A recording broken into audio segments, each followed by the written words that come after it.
This isn't your typical unwatched pile. As you can see, it's a very cold open. No music. It's because it's November.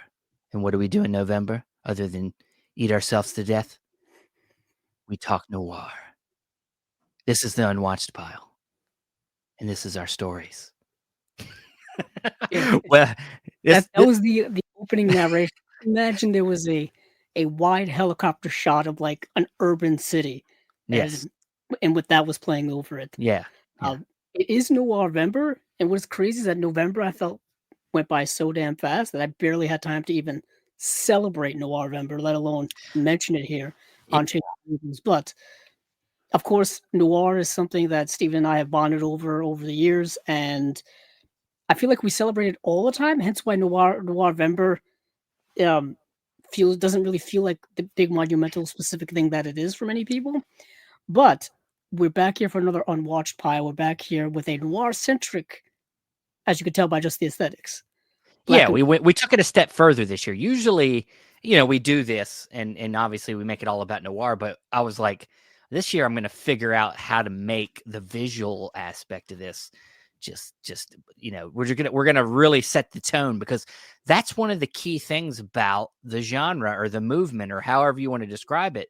It's about the tone, because it really isn't a genre, because like it's more of a movement or an aesthetic, because when we think about film noir, it's always about the themes and Mhm. and its style is really what sets it apart, because essentially film noirs are either like crime stories or character character stories that people going through hard times going through tough doing tough things, and so yeah, I mean, I wanted to match that with our show. We had to get the visual, and now of course the cold open.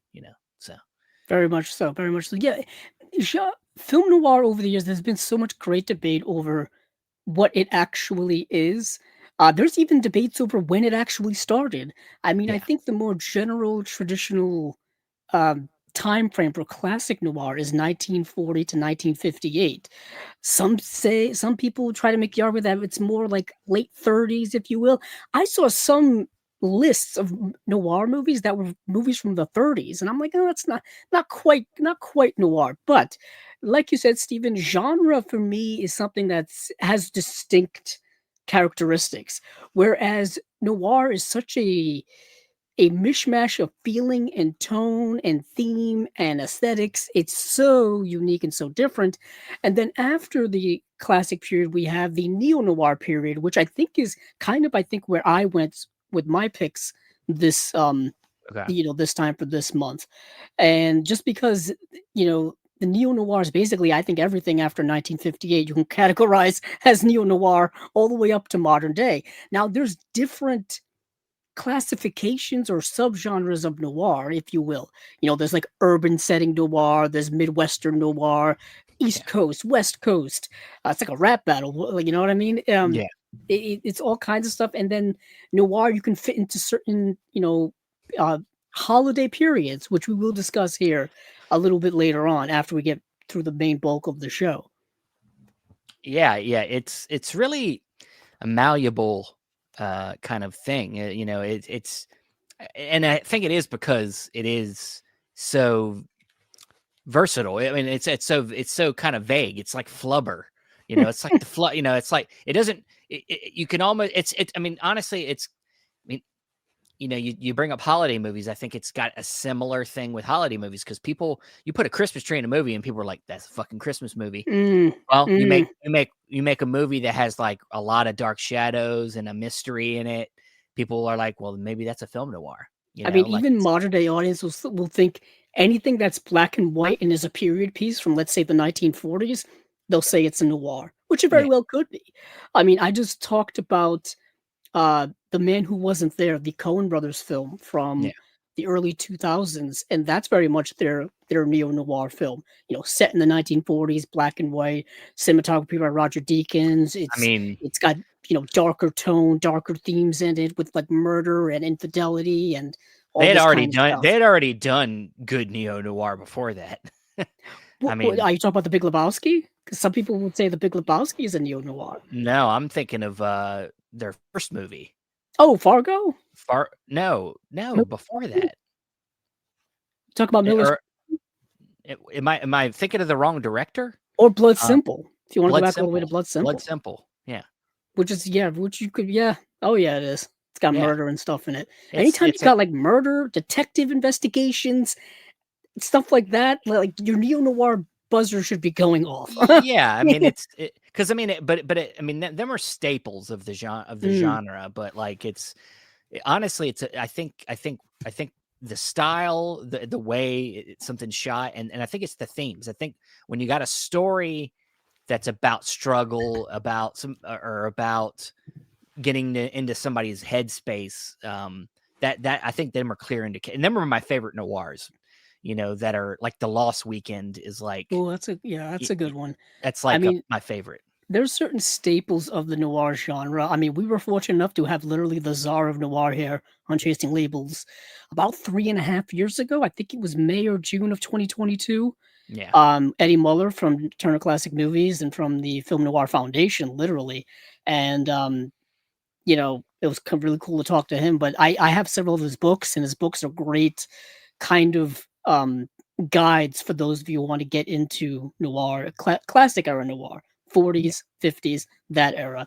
But certain movies that Steve and I have bonded over the years would be like Laura and Out of the Yeah. Past, and This one right here. movies like so many. There's so many of them. This one It's gotten behind to the this one behind me on the wall. oh yeah, yeah, very much so.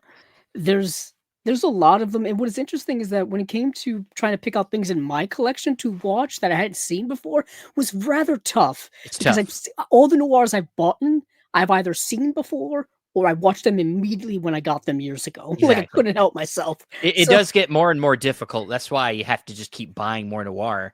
Um, very true. that's why the one that I picked is my first. I mean, it's because I dove because I still buy a lot of sets. Noir sets are kind of ones that I'm always jumping after. The only ones I don't really buy anymore are the Kino ones because it's just gotten out of hand. I was gonna say Um, there are a few film noir Blu-ray sets that are out there. There's the yeah, Indicator ones that keep coming.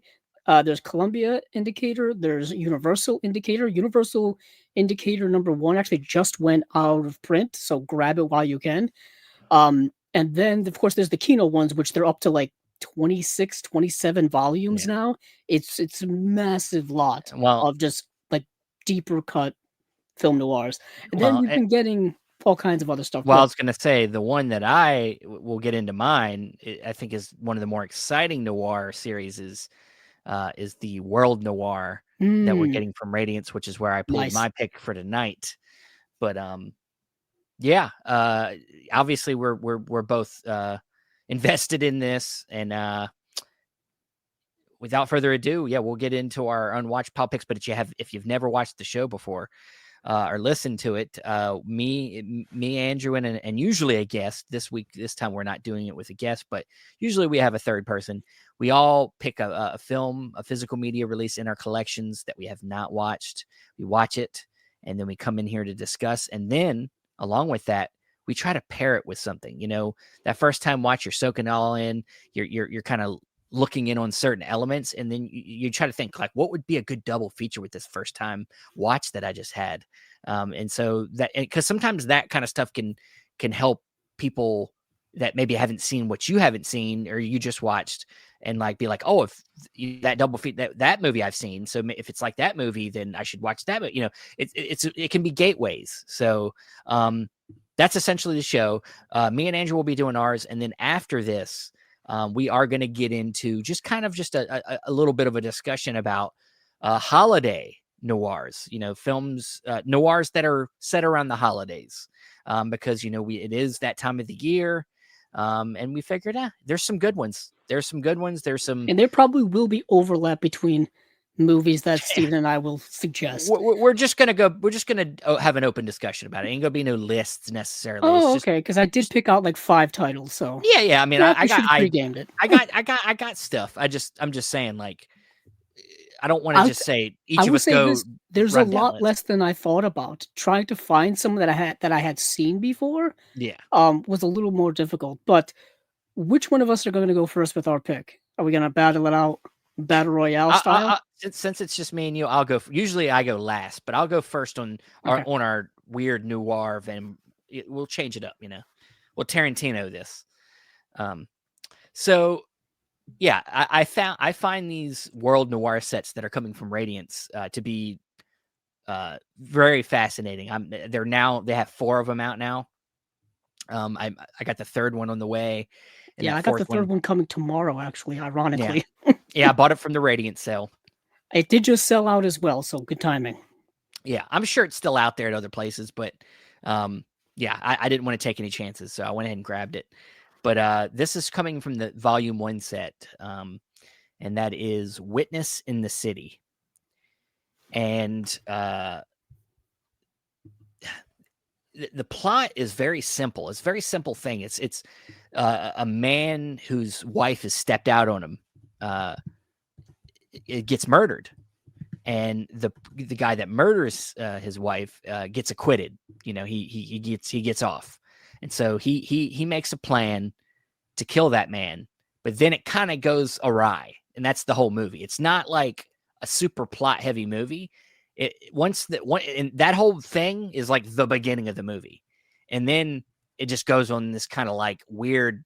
It goes in a weird direction. You don't really expect the movie to go, but it puts us in a lot of different noir scenarios and a lot of things like that. Um, that I tell you what, best thing about this movie is the cinematography. Cinematography is gorgeous. I believe the cinematographer is an award-winning cinematographer, or he's definitely worked on other big It's projects. Yeah, it's Henri Decay who shot Le Samurai. There you go. So, Worked with Melville. That's why. yes. Melville, of course, is a staple of that genre, and kind of, this movie itself is kind of an ode to, I think, a Melville. This is a French film, so there you go. That's part of it, but it's definitely got that Melville kind of feel. And yeah, it starts off with a bang. I mean, this movie starts off heavy and ends heavy. Now the middle section is very weird and loose, because what ends up happening is that he does the job that he's set to do, but then he has an unintentional witness, which ends up being a taxi driver. And so then he like doesn't think about it at first, but then he's like, shit, I can't just let that guy go. And so then the taxi driver gets away. So then he spends the whole night trying to find this taxi driver, and we kind of follow the taxi driver and like what stuff he's getting into, and it becomes like a very loose thing. And then just like him stumbling across paths with, like just escaping this guy who's trying to kill him. It's very interesting. And to be honest, it does feel like the movie's only an hour and 39 minutes. It does feel like it lags a little in the middle, but the payoff is so good at the end. The end almost feels like the movie M, Fritz Lang's M. It has this very like, all the people come together to try to like stop this guy at the end. All the taxi drive, it's amazing. It's great. I really thought this was a solid noir. Honestly, like, there's not many noirs that I don't get something out of. But yeah, did you get a chance to watch Witness I've in the never City? seen it, actually. I Yeah, didn't get a chance to watch it for Chasing Labels when the box set came out. yeah. And ironically, it's a box set I still need to get. Um, What? You're waiting this long? You waited? well, one, it's been out of print for a while, so it's buyable, but it's expensive at this Yeah, point in the game. Uh, so I've got to get it eventually. But that movie, Witness in the City, we just talked about the cinematographer and Henri Decay, and yeah, he's pretty significant in terms of things that he's done in his career. Yeah, because he shot, like, The 400 Blows, he shot, like I said, Le Samurai, Le Cercle Rouge, yeah. Elevator to the Gallows, The Boys from Ooh, Brazil. I that's a mean, good just one. just the cinematographer of that movie has a career, like you would not believe. And, Like, I and guess he was the only cinematographer in France in the apparently, 50s and 60s. I mean, Jeez. and then on top of that, there was just some great editing. There was a few Mm. shots that a few transitions that were just so fun and inventive for that time. This film I think came out in, was it 59? Yeah, it came out in 59. Yeah. And directed Um, by Edouard Molinaro, who I feel like is a name he's a name is a familiar name. of note. He was nominated for 2 Oscars. He was, I think, yeah, he did the original. He was the director of the original The Birdcage, La Cage aux Ah, Folles. yeah. Yes. That's why he gets credited as a writer for the remake that was done in the 90s with Robin Williams Yeah. and Nathan Lane, because it's originally based off of, his movies and whatnot. Well, his movie. But yeah, it's a movie that I obviously am aware of, but I still have not seen. So I don't have much to say about it other than whatever your recommendation is, which It's a obviously you give it a thumbs up. it's solid. Yeah, it's a solid. I mean, I just get so fascinated by seeing people's different. I mean, French is pretty is a culture that's done noir, and I've seen a pretty good amount of French noir. Yeah, and Um, they are the kind of ironically, you chose a French film. Ironically, they are the kind of the originators of the idea of the neo-noir. Like, that's kind of, like, was they're developed the in ones that France in the '60s. stamped the phrase, but Yeah, like, that's like they but kind of stamped the phrase in the they '60s. they kind of codified it, but like it was German. It was Fritz Lang and the Well, German the German noir thing, I'm expressionism just that talking more about, like, you know what I'm yeah saying, neo-noir and whatnot. But, yeah yeah, it's interesting. Yeah, it just yeah really it's also 1959, put yourself in the mindset of where French film was in 1959. You get it. It's right on the cusp of the French New Wave. yeah Right on the cusp. yeah. Breathless is coming out the next year. Yeah, like the 400 Blows, I think, came out in '58. You had Agnes Varda doing her film before then, but then you had, of course, Truffaut, Godard, Yeah. um, Chabrol. You had It was about to get Brigitte. really stuffy in the room. It was about to Uh, change. French film was about to change radically. yeah, yeah. I don't. Yeah, I'm going off on a tangent now. But if anybody saw Richard Linklater's Nouvelle Vague, I can't uh, wait to watch it. I got to watch it. it's Yeah, yeah, it's on. Is it on Netflix. Netflix? Yeah, it's on Netflix now, and it's literally a Rolodex of like, hey, I know that French person. I know that French person. I know that French person. It's just like a series of like acting cameos of like Yeah, everybody from that time period. Um, just fascinating. But anywho, it's just interesting how this was done in '59, and like right at that time, the French New Wave was about to kick into high gear, really, really soon. yeah. But yeah, yeah, it's good stuff. Both. I still have to watch the third film in this set. So I've watched the first two. I watched. I'll be or I'm waiting or I am waiting, which is a Japanese noir, I believe.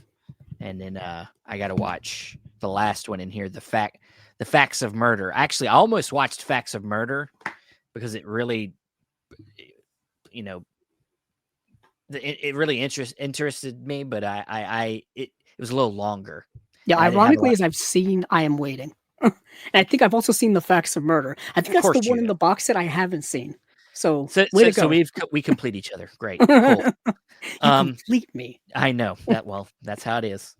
But yeah, it's a good one, man. I really I think that it's without saying like Radiance does great stuff, and he keeps like when Radiance first started, I like for sure wanted to just be a completionist and just get everything, and unfortunately my wallet said no. So You will yeah, probably most people, I say it every single time we cover them, um, is that they are consistent beyond all belief. Every single month, like first week or two of the month, they announce their titles, and it's yeah. usually 4 or 5 releases, and it's every single month, like clockwork. I mean he's definitely become. I think that they've become kind of like the Criterion of the UK, but in a more like indie way because like the movies they're not doing much, if any, mainstreamy type of titles. It's all It's kind of usually hidden. deeper catalog It's stuff. all deep cut stuff. Like really, yeah, Yeah, and deeper cut, and the thing with Fran is that Fran Simeone who runs it is his taste, they very much reflect his taste, and his taste is very diverse. We've got Yeah. movies from Japan, we got movies from France, movies from Italy, movies from England, movies from the US. There's movies from Greece. I mean, there's all over the world when it comes to Radiant stuff. And even though that's why, heck, World Noir, those box sets are kind of perfect if you're Yeah. trying to get a diverse cross section of I movies. mean, I think it's just a better, more interesting angle at doing a series of. I mean, I love all the. I mean, not indicator sets. I love them, but like, it's very interesting that was the way to go. Like, you're just putting different. You're going for the same, theme, but with different cultures' view of that Yeah, it's thing. Like, fascinating because I think everybody kind of like every single kind of film movement or film studio culture yeah, grasps onto what's popular in other places. You know what I mean? yeah, Um, you can say that the samurai movies of Akira Kurosawa are Japanese westerns. So yeah, he took the popularity of the American western and adapted into Japanese culture. What is Japanese westerns? Oh, the samurai period, feudal Japan. That's the wild, wild west of Japan. I mean, with film noir, you've got American noir, you've got French noir, you've got you got British noir. Actually, ironically, you mentioned Indicator. They're putting out British noir box sets now. yeah, So everybody's kind of jumping on their bandwagon. And it happens with other genres too. yeah, With like Universal Monsters, Hammer decided to let me make our own Frankenstein movies. Let's make our yeah. own Dracula movies. Let's take what they did over at Universal and adapt it into our own style. Um, but yeah, so that's really really good. I guess I will transfer over to my pick. Well, before Oh, do you that, want to do some comments? well, I was just gonna say, well, the one here that I need a hat. Um, no, I can't do the hat, man. I don't think That's you've ever worn a hat on any of the videos we've done over the years. I mean, I might have done it once, maybe Or any type somewhere, of gear. headgear, except for this headphones. But Andrew's going for like the classic gangster look. I'm not. Mm. I'm not going for gangster. I'm going for disheveled, like alcoholic guy. Yeah, you're like Fred McMurray in Double Indemnity towards the end of the Yeah, movie where yeah. he's been double crossed by, the femme fatale Them and Barbara dames, Stanwyck. them And he's all dames. like at the end of the movie, he's talking into the microphone and Yeah. and Edward G. Robinson is I just mean, kind of like watching him. I could just take this shirt off and wear a wife beater. Is that more film noir? And the thing is, I only bring this hat out, I guess, probably now just for the videos and stuff. Noir, I think I yeah. watched it when we did Casablanca for movies, for 52 movies. 52 Um, must-see movies and why they matter. that's about it. And then I think I maybe done it for other things. I can't even remember. Uh, but for but ironically, this doesn't fit my movie selection at all. So Yeah. it doesn't fit it at all. Uh, Hi, Josie. oh yeah, Josie's here. Nice. All right. I'll just read. Well, go ahead. I was just looking at the comments. Sorry, I got distracted. Because there was a question is if we like the movie Dark Passage, which I think is the Delmer Daves movie starring Lauren Bacall and Humphrey Bogart. Talk about two classic noir actors. Yeah. That's the movie where half of the movie Humphrey Bogart's face is covered in bandages, and you get a lot of POV Yes. Yeah. shots from his perspective Yeah. because I think he's on the run, so he has surgery to change his face, Yep. and that's why he's got bandages on the whole time. Love it. I love it. It's so off the wall. I love it. I do like that one a lot. All right. Well, tell us about what you watched for the first time. Okay, so my pick is something that I kind of debated on whether it is actually a noir or not. Okay. And come to find out, yes, it is a neo noir. Especially after I watched it, I became more and more convinced that it was, and it is actually a third adaptation of a book that's been turned into a film noir. So you're gonna have to go Okay. with me on this one. All You're right. gonna have to go with Hey, me. it's been a while. You asked me about it, and I've seen it. And I think I might even own it, but it's been a minute since I've watched it, so I couldn't really give him a good answer. Right, and the reason why I asked because you're well more versed in the main actor of this movie, and the movie is No Way Out. This is the movie from 1987 starring Kevin Costner. Uh, who else is in this movie? As if I didn't watch it myself. Kevin Costner, Gene Hackman, Sean Young, Will Patton, and yeah, and it's directed by Roger Donaldson, kind of a workman's director. Yeah. He's still around actually making stuff. There's like a was it 37-minute audio interview with Roger Donaldson on here. That's brand new.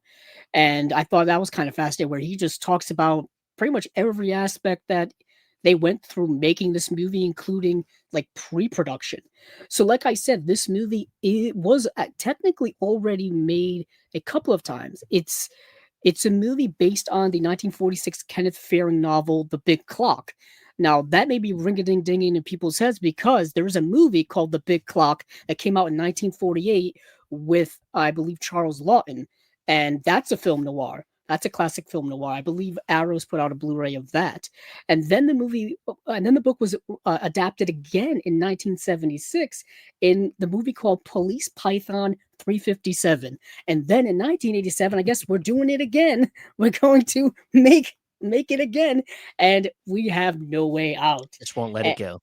and so they just kept doing it, and the story, I guess, is good enough, and they kind of augmented the story over time.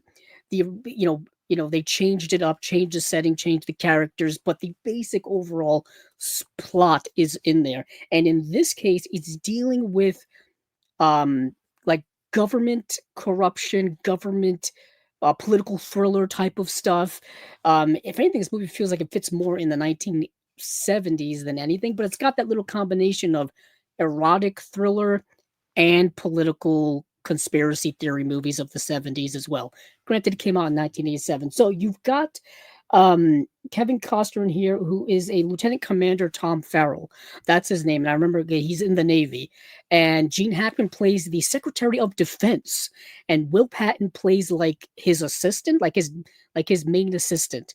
And Sean Young in this movie plays this woman who is definitely a femme fatale. Most definitely a femme fatale. You can see right here on the cover. That's a femme fatale cover like you've never seen. And so she and Kevin Costner get in a relationship by happenstance. She happens to be at some government inauguration party thing, and she and Kevin Costner have chemistry, and they hit it off, and they kind of fall madly in love. But she is also the mistress of one Gene Hackman, uh, de- uh Secretary of Defense, Gene Hackman in this movie. Of course. And what happens is, I don't want to really give it away, give the mystery. Needless to say, her character ends up dying, and and they're trying to augment the truth in order for Gene Hackman's character to not get in trouble. He and Will Patton conspire to kind of cover it up, to put this murder on some mystery character, like some secret Russian agent called with a code name, so that this doesn't leak, this doesn't get back to Gene Hackman's character. But Kevin Costner knows the truth. He knows what happened to the woman he loved. He knows that she was having an affair. He knows it, but he's got to make sure that he's not the one that gets pinned for it as well. So that's when you get all of the intrigue and the red herrings, and that's when the thrilling aspect of this movie takes over. It's him basically trying to save himself, but also expose the real murder of the woman he loved. And when I say the movie's kind of neo-noirish, is because you're dealing with like the sexiness of the relationship, the sexiness of an affair. There's murder involved. There's a murder mystery involved, but we know as the audience who committed the murder already. Little Hitchcock thrown in there. I really liked that. I thought it was a really cool 1980s thriller. Neo noir vibes, like I said. Kevin Costner in the 80s, I think I've said this a million times, he was kind of like one of the main guys in like Hollywood movies. This was really around that time when he was starting to rise up on as a star. This was, I think, right before the Untouchables. Obviously, it was before JFK. It was before Robin Hood. Obviously, it was way before Waterworld, which kind of took his career in the other way. But still, he was on the rise at this time. Obviously, before Dances with Wolves as well, and yeah, Field of Dreams, and Field of Dreams, and of course, he was in Bull Durham as well, another baseball centric movie. But Tin yeah, Cup. so this is kind of in the mix in all of those movies, and yeah, I really really like this movie a lot. There's a twist at the very end that was completely unpredictable that I thought was really really well done. But yeah, Steven, I know you had seen this movie a long time ago, so I have no idea what your Yeah, recollection is. I don't have much to say about it. I'll be honest with you. I don't know that I remember being like as enthusiastic about it as you are. Um, Maybe it's because like most other Kevin Costner movies are a little bit less dry. I mean, I found this. I think I found this movie to be a little bit on the slow side. But sometimes you watch things at the wrong time, or you try to watch things and you're just not ready to watch them. And this isn't like a movie that's super difficult to hang with, but like, um, I don't remember being like over the moon about it. Thinking it was okay. Um, but I don't have much to say about it because I can barely remember it. Um, but yeah, I mean, I'm glad you picked something that was noirish because I know you were hoping it was. Yeah, I was very much hoping that it was. I tell you, I combed list after list of noirs that I because the thing is, it has to be in our collection, first of all, which is already kind of tough, and Yeah. then it has to be something we haven't seen, which is also like double tough. Like I said, This especially is with why film Noir noir. November happens once a year, kids, for I this know, show. but it's like it's put so much part of my DNA that I've watched so many of them over the years that every list kind of gets redundant because it's like seen it, seen it, seen it, seen it. He's gonna have to start lying that he hasn't Yeah, I'm seen just gonna have to something. start redoing movies. Oh yeah, I've never seen this movie before. Lies.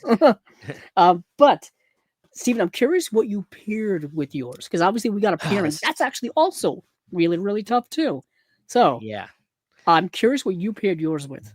Well, so it was kind of difficult. I had a couple things that popped into my head, um, and I wanted to play off the idea, because like in the movie, the main character, this guy that murders, it's the one. I wouldn't say it's a negative about the movie, but it is something about the movie about Witness in the City that's I wish there was a little more in there of, and that was like kind of understanding like why this husband that is now like he kills this guy, and the way he does it's so methodical, it's so like shit, like, but essentially putting somebody getting put in a position that where they feel like that they need to get revenge, and then it not quite going the way you expect it to go. And I was trying to think of movie revenge films that kind of followed that, and this was the one that really came to mind. And this movie is definitely, I guess you could say it's a neo noir. I mean, maybe, um, but it definitely takes. It's a lot less noir and a little bit more on the uh, exploitation side, I would say. And that is Jeremy Saulnier's Blue Ruin. Mm, I had that in my head as soon as you started saying revenge. Yeah. Revenge. So, yeah, in this film, you have the main character played by, you'll probably know his name before I figure it out, Malcolm Blair. And he's been kind of like for many years, kind of like basically in a way homeless. Like he's just like living out of his car. He's like, just kind of his life has kind of went to crap, but it's because he hasn't been able to get over the fact that his parents were murdered by this guy who has been in prison but is now getting out of prison. And so when he hears word that this guy that murdered his parents is getting out of prison, he decides he's going to go kill this guy. Now, what he I mean, he knows, but what he doesn't really take into account too well is that this whole family that this guy's associated with is crazy, and they're rich, and they don't really care about following the rules. So, but he goes and does the thing anyway, and he's not a killer. And that's the kind of difference here is there's a little bit like the guy in Witness in the City, like kind of feels like he knows what he's doing, even though it kind of gets away from him. This guy in this movie doesn't know what he's doing. It's very sloppy, and he barely gets away with it. And then when he's on the run, he is fighting for his life. And yeah, I mean, it kind of turns of course, the turns it around on you, because the guy in Witness in the City kind of feels like the antagonist of the movie, when in this film, our protagonist is the guy that took revenge. So yeah, it's kind of a role reversal, but with the same kind of theme elements that make up both movies. I thought it was a really nice pairing. And this is, if you want something a little more exploitative that takes it farther than Witness in the City, though I will say the ending of Witness in the City kind of goes further than I thought it would when it comes to violence. So that was pretty cool. But this movie is very violent. Jeremy Saulnier's films are known for their kind of, I think, exploitative elements. Whether you're talking about Green Room, what was the one he did for Netflix? Didn't he do like a couple movies for Netflix? He did do one with Netflix with Alexander Skarsgård. I think that was that one. Let me see, what is it? It was like it was like the one with the like Hold the Dark. Hold the Dark was the weird one with the wolf in it. Right? That's the one with Jeffrey Wright and Alexander Skarsgård. Okay. You're talking about the newest one, which was the one with Aaron Pierre, the Rebel Ridge. Rebel Ridge is great. That's not very exploitative, though. That's just like a political. What's interesting is that thriller. takes that, what you're just saying, kind of like violent explosion, and turns it on its head. Yeah. Yep. Very interesting. Kind of the opposite of what Jeremy Saulnier is known for, because his movies are rather, violent in that regard. Which is cool, because you want to keep your audience, if you're fans of Jeremy Saulnier, you want to hope that he can do more than just the same thing, over and over again. But I think he's an interesting filmmaker. I think very interesting. I remember when Blue Ruin came out back in 2013, which was probably the last time I saw it, ironically so. But it's one of those movies where I've always thought of that old saying, when you go down the path of revenge, like dig two graves or whatever the saying is. The idea that revenge will lead you down a dark path of which you probably will not return from. And we've seen that in many revenge-centered movies where this person goes all the way and ultimately leads to their own ruin in some way, whether it is literally or figuratively. That's the case. That may be the case. So Blue Ruin is super underrated, and it's always one of those kind of like best revenge movies, I think, like the last 15 years. But yeah, that's a good pick. That's a good pick. You could have gone any revenge route. There's a lot of revenge films out there, so many of them. It's such an interesting subgenre that they keep doing over and over and over again. Yep. So I guess that would lead to my pick. So I didn't really match the genres. And it was tough because No Way Out is, like I said, it's a mishmash of like neo-noir elements with political thriller elements. So I was like, I'm going to lead towards a movie dealing with politics, specifically political corruption, and specifically with those types of themes in it. And so I thought I would mention a movie that for some reason people don't really talk about that much anymore. And it's got prominent people in it. It's been directed by a prominent person. And that's the movie The Ides of March, directed by George Clooney, starring George Clooney and a host of other people.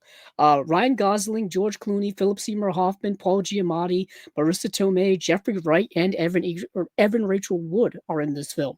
And this movie came out 2011. Yeah, 2011. And I don't know if it's just like George Clooney's like stardom when it comes to directors kind of faded a little bit over the years, so people don't really talk about his work. But I feel like this was one of his better movies. If you like his movie Good Night and Good Luck, which was obviously heavily political film, this movie fits with that one very much so. But I feel like his work lately as a director has made people just like not talk about The Ides of March or Good Night and Good Luck. I think it all started with The Monuments Men, where he was like, I'm going to make my own Coen Brothers movie.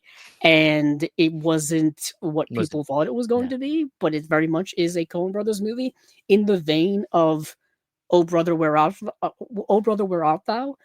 So I feel like with George Clooney, you go back and watch his directed movies, you can see that he takes influences from the directors that he's worked with, whether it be the Coen brothers, whether it be Steven Soderbergh. This is more on the Soderbergh end of things, as opposed to the Coen brothers. And this movie, for those of you who haven't seen it, is dealing with a political campaign that in this is set circa 2008, and George Clooney is a Democratic governor running for office, and he's in the midst of the Democratic primary, I think, and he's going up against an opponent, and his his campaign manager is Philip Seymour Hoffman, and then the person working under Philip Seymour Hoffman is a young, like, political upstart in Ryan Gosling, who just thinks like the world of this George Clooney, like, oh, he's the perfect candidate. I'm so behind all of his ideals and ideas. He's gonna be the guy. I think it's kind of like George Clooney playing like an almost like a Barack Obama type of character, if you will. But what happens is a potential political scandal starts brewing behind the scenes, and perhaps the George Clooney character isn't as clean cut or as ideally a good guy as the public may believe it to be.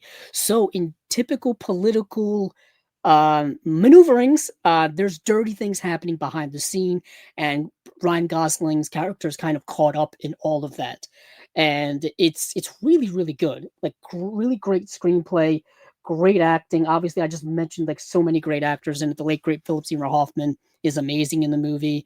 Ryan Gosling, I think, is fantastic in the movie as well. And George Clooney, he's not in the movie a lot, but he's obviously the focal point because he is the main kind of character that all of these events would be affecting in the movie. But I've always loved this movie. I don't know why people just haven't talked about it more. So I figured I would bring it up here once again since I've got, the opportunity to. Well, I think one thing, and this isn't obviously the case with every movie in this genre, but I think sometimes if you're talking about specific things in politics, it can get a little dated, I think.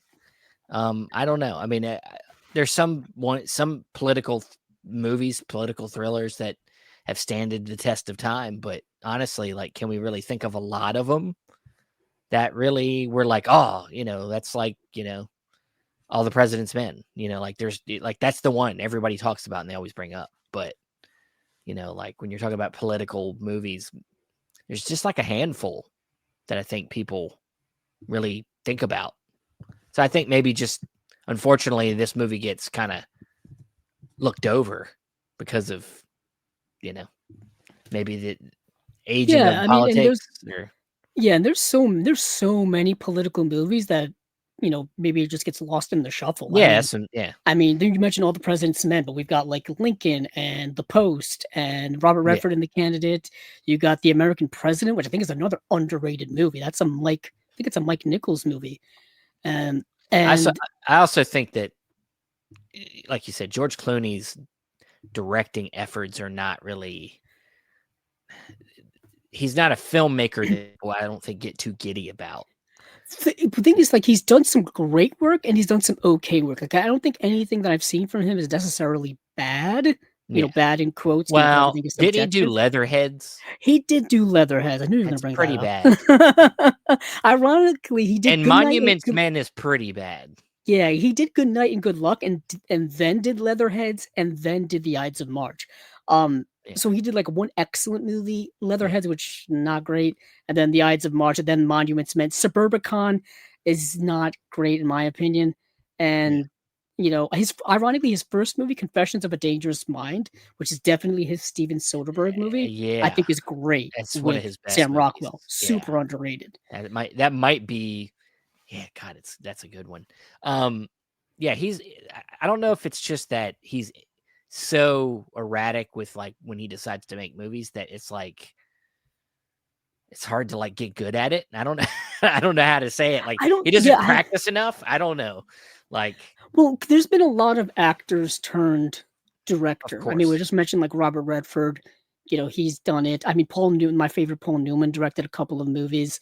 And some are great at it, and some are not so great at it. And I feel like George Clooney's somewhat in the middle of all of I that. think he obviously has a lot of ideas. especially political ideas. And I think that Mhm. that's something he's smart about. But then there's telling stories, and that's a whole other thing. Um, so I don't know. I've never really listened to him talk about his film making. Honestly, I don't know that I've heard him talk about much about his self as an actor either. I think honestly, I've seen most things where he talks about politics in real life. Is Well, what he's a is it? hugely Yeah, political person. I remember obviously when he won the Oscar for what was that movie he did? Why am I coming Syriana. Syriana. He had a whole political, like, acceptance speech at the Oscars and Yeah, whatnot, um, I remember South Park made a whole joke about it, how it was so smug that it created literal smog. You know? And, so, yeah, he's definitely immensely political, so, yeah. obviously, this movie leans heavily towards his political idealings, which may, of course, alienate certain people depending on where you are on the political spectrum or whatnot, but as an actor, I've always really liked George Clooney's work. Yeah. I Um, mean, I think George Clooney is like the closest thing we get to a classic movie star type of actor yeah, today. people have compared him. He's kind of our modern day Cary Grant Cary Grant. because Yeah, George Clooney's been always known as being incredibly handsome and debonair on screen, having a lot of charm and yeah. things like that. He's definitely got movie star charm. Yeah, there's always been like certain actor comparisons, like Jimmy Stewart. Our modern day Jimmy Stewart would be Tom Hanks, kind of Yeah, the everyman who also it has fit well in every single role. We've seen that from Tom Hanks, you know, in every regard.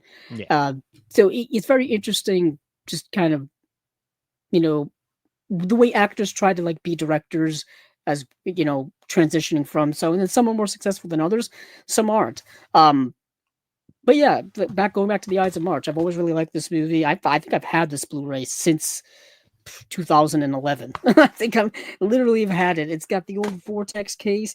Um, I mean, it's got literally George Clooney's on. My goodness, I still keep all my old codes and whatnot. Look at George Clooney in there. Got the American flag draped all over him. what is he, Really fucking setting him up Rocky for. from Rocky 4 or Yeah, something? it's like it really is. It really is. Um, but yeah, so those are my two picks. Two kind of political noirs, if that's such a Yeah, thing. Political neo yeah. noirs I think it is. in No Way Out and um Ides of March. So I don't know if you want to transition over to kind of the second half of the show, which would be Ye- us talking a little bit about holiday noirs. Yeah, yeah. Before that, though, you got a few comments in We do have here. some comments. Dan, who's been on the show many times, says Noirvember is his favorite month, other than his birthday month, of course. Um, Josie had some first time Yeah, I was gonna just watches. highlight that. Yeah, murder. He says from 45, Daddy Long Legs, which that's in the collection, right? Isn't that Yeah, a Daddy Longlegs. I think if I remember correctly, is that the movie that's directed by? Yeah, that's the first movie directed by the Safdies, I think. Safdies? That's it. Yeah. Yes. Stranger on the Train, of course. That's the Hitchcock? Alfred Hitchcock film. That's great. To Be or Not to Be. That's a Pressburger film. Power That's Press. Ernst Lubitsch. Or it's Lubitsch. Sorry. Yeah. And All Through the Night. I don't think I've seen that one. And then she had some other ones which I thought were interesting up here Okay. too. First time watches of the month. I want to highlight The Man in Search of His Murderer. That sounds like a great title. Yeah. Magic Cop, Johnny Tsunami. Do you know what Johnny Tsunami is, Steven? Mm-mm. That's the Disney Channel original movie from 1999, where Okay. the kid who lives and grows up in Hawaii, his family moves to like Vermont, and he goes from like surfing to learning how to snowboard. Remember in the late 90s, there was a big thing with people learning how to snowboard. Yeah. I just felt like that stuff was massive during my childhood, like X Games type of stuff. There was like snowboarding and skateboarding and surfing, and then like motorbiking. It was like all these like extreme sports stuff. But anywho, Johnny Okay. Tsunami. I watched it from my childhood, and I don't know the rest of these movies. But No, anywho, I don't either. just wanted to highlight my Disney Channel original movie Ah, yes, very days. noir of you. But as you were about to say, transitioning into our second half here, we are going to talk a little bit about holiday noir. Film noirs that are set around the holidays. That's all it takes, guys. Um, And that's what will probably be the criteria for most of these is just film noir movies that are set around Thanksgiving or Christmas. Mostly Christmas. I went with Christmas. Not a lot set around Thanksgiving.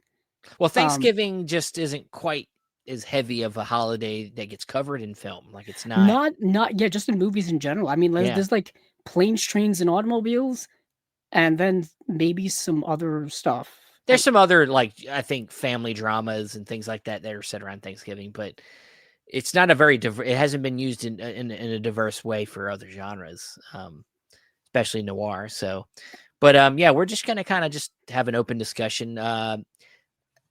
I know we made a joke when we brought this up. I guess we should just kind of start with Shane Black, right? Because Shane Ooh, Black you're going there first. Okay. well, I mean, he's kind of the first obvious one because he's kind of made a career Yeah. on this particular thing. He's a he's mostly well known for kind of jumping into the Predator movie and kind of helping write that and start. And he's one of the lead actors in that.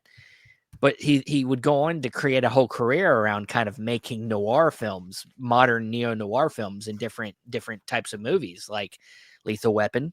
Yeah, Lethal I was Weapons. literally I brought it up. My Yeah, there you go. copy of Lethal Weapon. Specifically, the first movie is set Yeah. around the holidays. Yes. The sequels don't really Sequels fully don't really jump. stick to that necessarily, No. but yeah, I mean that movie's got the style. Of course, it's two homicide detectives. There's a murder mystery. There's the music is jazzy. Yeah, there's a saxophone that plays. Anytime there's a saxophone that plays, Yeah. it's a noir in some regard. Um, Yeah. it's and there's literally a scene where that takes place at like a place that sells Christmas trees. What do you call that? A Christmas tree lot? I don't even Yeah, know. Christmas tree There's like an action lot. scene Yeah. there, so Yeah. it takes place all around like the holiday season, and yeah, and like I said, written by Shane Black, who loves the neo noir vibe, to the point where he did his own movie in Kiss Kiss Bang Bang in '05. It's This is it's probably considered the best one, I think.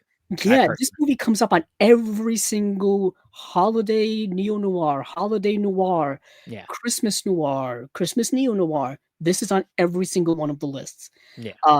And it's a movie I've seen several times. I would love if some boutique label got this and Please. it. Remaster, restoration, extra features, even more than what we've got on here, which is I don't think anything. We have a commentary by Robert Downey Jr., Val Kilmer, and Shane Black, and a gag reel. That is it.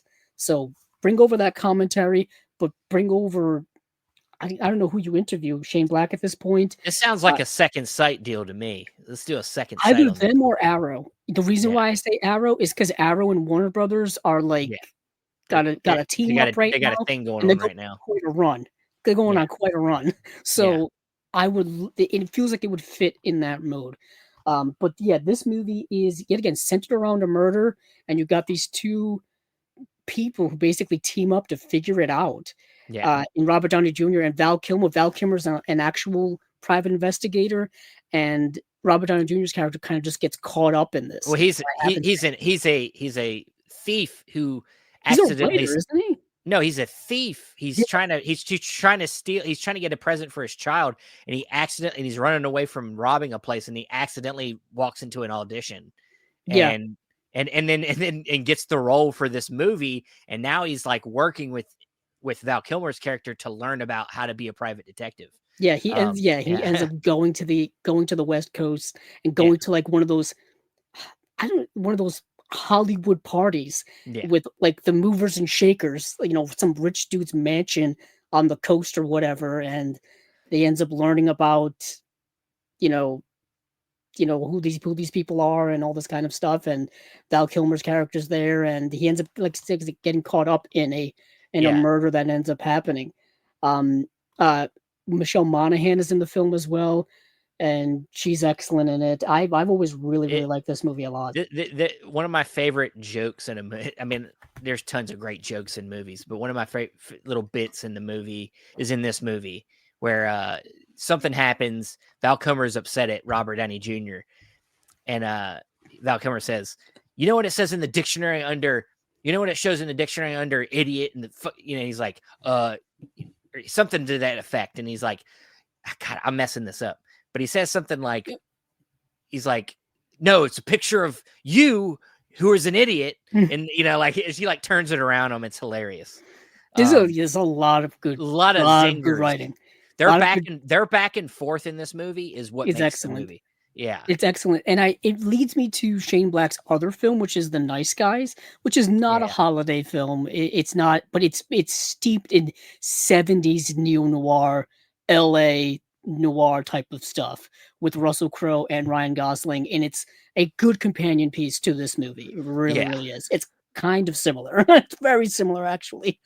I mean, I would say, I would say Kiss Kiss Bang Bang's a little more sleazy. Well, they're both pretty sleazy. I think Nice Guys is a little more. The Nice Guys has a lot more nudity and sexual elements to it and stuff like that. I don't know. I just think the vibe of Kiss Kiss Bang Bang feels a little more like, well, it's because it's modern day. And back the Nice Guys is set in like the time period of there's one big kind of reveal in the movie that I'm thinking of right now that makes it super dark and disturbing. So you're right. I just think there's just a little bit. It just hit me. There's an edginess to Yeah. Kiss Kiss Bang Bang that I don't feel fits the. It feels like it's more of the underbelly than it is in Nice Guys, where it feels like that was the culture of the time. I don't know. They're both good and they're both got the same similar vibes, but I think Nice Guys is a little brighter. It's a little more. It's hanging on the comedy a little more. Very much so. And there's like Ryan Gosling's daughter, so there's like a child element, Yeah, it's more buddy cop-ish. It's a lot actually closer to like Lethal Weapon. A little closer to that. Or a little closer to the sequels to Lethal Weapon than the first Lethal Weapon. Because the first Lethal Weapon's dark.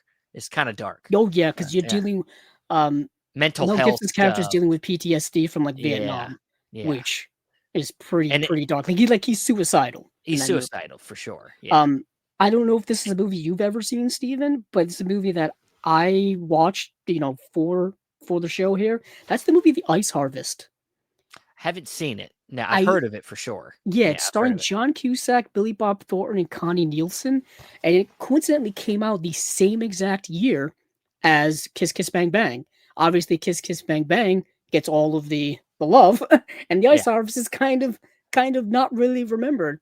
And I've had this DVD for many years. I don't even know where I got it. I think maybe somebody gave it to me, like a friend gave it to me, or maybe I bought it when it was like super cheap or whatever. But either way, this movie is definitely it's set actually on Christmas Eve. So literally can't get more Christmas than that. Christmas Eve, and it's all set in one night. And you've got Billy Bob Thornton he's a pornographer. So he's a man who deals in adult entertainment, but he also, I believe, runs a bunch of like dance clubs, strip dance clubs and stuff like that. And John Cusack plays a lawyer. He's kind of a scumbag-ish lawyer. Think of like Better Call Saul, but just like dealing with even worse characters, I guess. And they both kind of work for or work with a local gangster portrayed by Randy Quaid, of all people. You would think it would not be realistic to have Randy Quaid as a gangster, but keep in mind, it's 2005 and not 2025, where Randy Quaid is an insane person ranting on the internet about nonsense. But so go back to 2005, and they decided they're going to steal from this gangster guy that they both work for, and they steal like $2 million from him that same night. And what ends up happening is they're trying to kind of figure out what to do afterward. Like, do they get how to get out of town, how to go about hiding the money, and meanwhile, perhaps the Randy Quaid gangster character is aware that he's been stolen from, and who has stolen from him, and maybe has sent somebody after them to get them. So you've got all of those kind of elements in there. And then you have Connie Nielsen, who's definitely the femme fatale in the center of all of this, where she is kind of working the John Cusack character because he has feelings for her. So she's kind of manipulating him along the way. I won't give away anything else, but needless to say, Billy Bob Thornton's great in the movie, and John Cusack's really good. I miss the days when John Cusack was in like mainstream movies and stuff. I feel like I don't see him that often anymore, I unless it's like think on the internet talking I think about he's stuff. gotten. I think over time he's gotten more difficult. Is that the Apparently, case? I think so. I feel like maybe you're right. I don't know. I think I've heard that he's gotten a little on the difficult side. I just feel like I Um, haven't seen him in a movie in years that wasn't like something straight to streaming or like straight to I DVD or mean, something that was the like last thing I can small. think of is that Beach Boys movie. That's Oh it. my goodness, Love and Mercy. Love and Mercy. Yeah, Wasn't that like 9? Was that 2014? I feel like something like that. that may have been back then. Holy heck! But he was actually excellent in that movie. Oh, he was great. That 2014. yeah, Oh and then my he did goodness. that one where he was Edgar Allan Poe. Oh yeah, my goodness. I remember him. Wasn't he in 1408? That Yeah, Stephen King yeah, adaptation. yeah, yeah. That's dating me a little bit. Yeah, he hasn't been. Yeah, All of these movies, none of them look familiar at all, and none of them no, have high ratings on IMDb. I know it's not no. the end all be all, but he was in Chirac in 2015. That was a Spike Lee movie. That's kind of the best thing he's been in years. And of course, he was in Hot Tub Time Machine 2 in Yeah, 2015 as well. good So stuff. last decade's not going so well for John Cusack, but I always really liked him as an actor. Say Anything, I still think is excellent. Um, there was the movie. Uh, oh man, he's done a lot of good work in his younger days. All Basically like right, 80s and 90s stuff. this is Noir Vember. This is I know it's The November. John I Cusack I hour. got to bring up High Fidelity, and I got to talk about what's the Gross Point Blank. Yeah, Gross Point Blank, which is kind of a neo noir from the 90s. yeah, yeah. If you can kind of swing that. But yeah, Steven, you bring up something because Oh, I'm not I moving mean, up the wazoo here. well, yeah, we could, the, the genre of the moment, superheroes, Batman and Batman Returns. That's a Oh, noir. really? I would say that's a noir, right? That city, Tim Burton, essentially is making very gothically kind of noir movies. It's very interesting how what the line is between gothic and noir Yeah, and the mixture of both of them, specifically with dealing with Batman, because Batman is very is a much both. detective. He is known as the detective, like Yeah, the best detective in DC Comics. yeah, and Um, this one, of course, is set around Christmas. yeah, I mean the Yeah, opening is aren't they like yeah, a with the clowns? yeah, yeah. And it's very. I mean, it is very. It's got the Tim Burton where he shot them movies were very noir-esque. Um, and yeah, I mean, there's a lot of themes of murder and that's kind of an easy one for me. I think Yeah, that Mac kind of fits the Shrek, Christopher Walken yeah fits the murders role Selena for me. Kyle, and she comes back from the dead, I guess. And this Yeah, crazy shit going on in if you that want to movie. call it that, if you want to call it that. Um, Oh man, I saw that some movie would, in the theater. of course, the one over my shoulder here, L.A. Confidential Yeah, is. I was wondering if you were gonna bring it up Yeah, because it yeah. starts off It's not at the Christmas. beginning of the movie is it's Christmas time, but then after that we get past it and it's not really important anymore. But the main kind of thing that sets up the movie happens at Christmas, which is a big murder and or a bunch of murders and um, a big thing that happens at the jail. Um, so yeah, I mean it's just like some of these anything that's considered a Christmas movie. It's very gingerly. You could almost say it's not, but You can argue either way. yeah, yeah. I mean, just For like Die example, Hard. Die Hard is always considered a Christmas movie by everybody, and you could also kind of say it's noirish. I mean, it's not really, but it is. I mean, in a way, you know. maybe Nia. Yeah, I it's mean, tough. in It's some tough. ways, It yeah. Um, And it's more interesting you kind of action. bring up like there's only like one element in the movie that makes it a holiday. There's the Nicholas Ray film from I think 1948, They Live by Night, which only towards the end of the movie is there like a Christmas element in there. Yeah. So in 1940, it's the 1948 movie They Live by Night, where it's kind of like a Bonnie and Clyde type of movie, two people on the run. And towards the end of the movie, one of the characters is given a Christmas gift, and I think it's a watch or something like that, and it's supposed to Yeah. signify time is running out. Yeah. It's available through Criterion. Nicholas Ray, great director, directed Rebel Without a Cause and a bunch of other movies. But really fantastic. That's one that came up on the list over and over and over again. A couple of other ones that came up on the list. Actually, one that I have, Blast of Silence. Yeah. This movie here came up on every single damn list I saw. And so this, I have the DVD. It's been re-released on Blu-ray from Yeah. Criterion. I heard about this movie years ago from um oh, why am I forgetting his name? Hold on, I'm gonna look him up. But this movie here is definitely a B grade film noir, and it's such a movie that it take the reason why it's on all the lists because it takes place during Christmas, or at Yeah. least during the Christmas season, and um, it's such a like a workman's um film noir. The person I saw from was Patton Oswalt. He recommended this movie years ago. I saw him do a video where he went and watched like certain movies and got them from like I think the Academy Archive, and Blast of Silence was one of them. And I had never heard of the movie before. Like I said, B grade noir takes place during Christmas. It's about a hitman who gets a job to murder somebody, and he goes back to the city. And it's a city he used to live in, and while waiting and kind of watching and stalking the person he's going to kill, he ends up like getting in touch with like an old friend, an old acquaintance, an old like crush of his or whatever, and you're kind of just following him along, and you also see him like dealing with buying the murder weapon and stalking his prey and stuff like that. The movie has a typical noir narration along with it.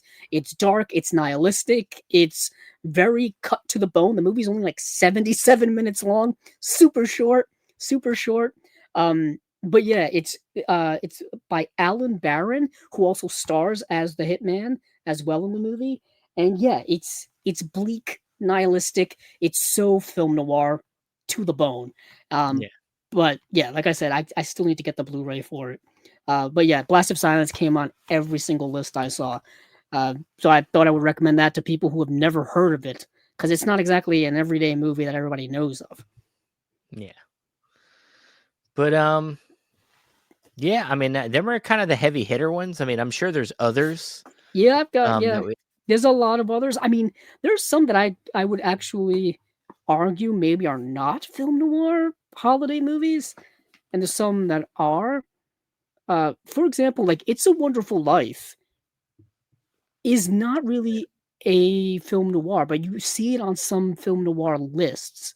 yeah, And obviously you would argue with that over, with other people. It's got certain existential elements to it that maybe make it film noir-ish, but it's not quite that way. I also saw what else did I see? I saw The Night of the Hunter, yeah, because the movie actually ends, I believe, on Christmas or in the holiday season. And so that's why it ended up on so many lists. yeah. Do you do you have any others? Because I got one more. No, no, you go ahead and finish it up for us. Another one I kept seeing, and I'm like, I've seen this movie, Cash on Demand, Yeah, yeah. which I got that is in my collection. Yeah, yeah, it's the Hammer. It's in the Hammer. Which one? Which volume is this? Hammer 2. Yeah, it's in Hammer 2. From Indicator, the Hammer 2 Indicator box set, and it's a movie that I didn't realize while watching it that it's kind of an adaptation of A Christmas Carol, hmm. where Peter Cushing plays this Scrooge-like owner of this bank that's getting robbed, and it's got apparently a lot of Dickensian or Charles Dickens type of themes in it, and I Yeah, didn't quite pick those up when I watched it, so I got to give it a rewatch. But I thought I would mention it just because it's yet again another movie I don't think people are aware that exists. Yeah. Cash on demand. Yeah. I think I watched it way back when I first got that set, but I can't remember. And like you said, I wasn't aware of the comparison. So yeah. But guys, November is almost over, so if you haven't watched any Noir, you need to get on it before the end of the month. But of course, there is no stopping you. Watch Noir all year. It's a very wide spanning, and it's been going on for decades. Like there's always, no matter how long we get into it, somebody always comes out with something that falls into, I think, the noir genre in some way every year. I think something comes out, that hits that mark. Yeah, At some something point. comes out with a shades of noir within it in some way, shape, or form. I do want to give a special shout out to the creator of the Noirvember hashtag, Miss Mariah Gates, who was a guest here on Chasing Labels during one November. I Yeah. don't can't remember how far back, but she's been a friend that I've had for many, many years, and she created the Noirvember tag, and it's stuck ever since. And it gets resurrected every year during November and in so many places. Yep. You know, stores use it to sell their noir DVDs, and noir related books. Yeah. Um, yeah, noir's always been a big thing for me and a big thing for Steven. And yeah, celebrate it even when it's not Noirvember. I feel like Exactly. that seems to be a good motto from me to you.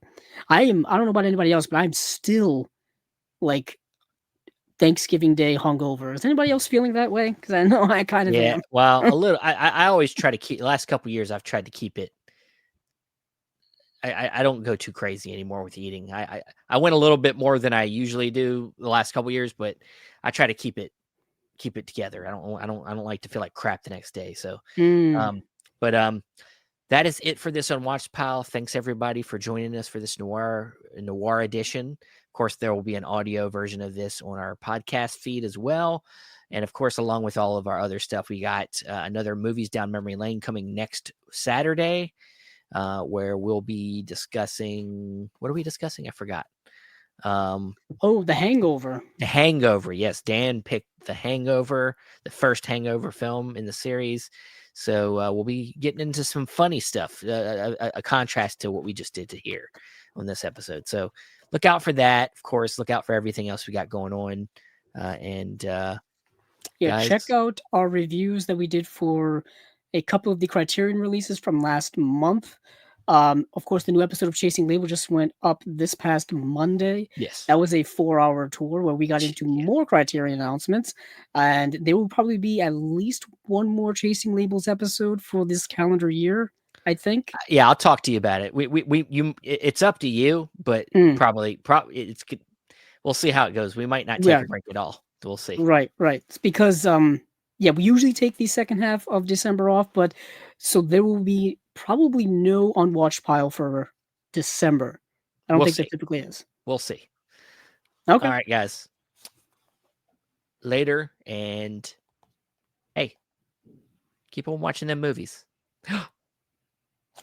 I know I will.